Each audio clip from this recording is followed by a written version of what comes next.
Magandang araw! Ang ibabahagi ko ngayong araw ay tungkol sa tulang panudyo. Magbasa, makinig, matuto at magsaya. Ako si Binibining Menya. Handa na ba kayo? Tara na, umpisa na nating isa-isahin at pirapirasuhin ang mga detalyeng nakapaloob dito. Maaari kong ibigay ang soft copy ng video na ito, mag-email ka lamang o kaya naman ay mag-message sa aking Facebook page.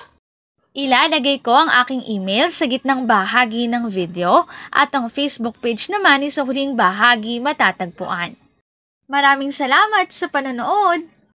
Tulad ng binanggit ko kanina, ang ibabahagi ko ngayong araw ay tungkol sa tulang panudyo. Ang tulang panudyo ay isa ring uri ng karunungang bayan na ang kayarian ay patula.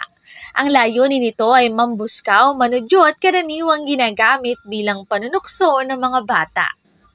Nagyagiliwan itong bigkasin ng mga bata at maging ng matatanda dahil ito ay nagmula pa sa ating mga tradisyon at naipasa hanggang sa kasalukuyang panahon.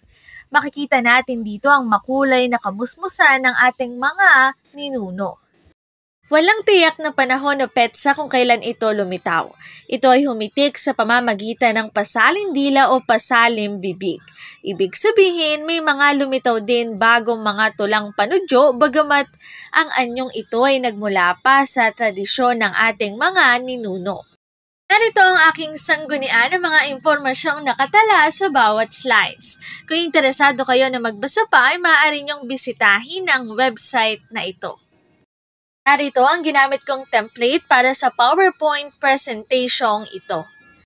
Tulang panudyo, dito na nagtatapos ang aking pagbabahagi. Sana ay marami kayong natutuhan. Muli magbasa, makinig, matuto at magsaya.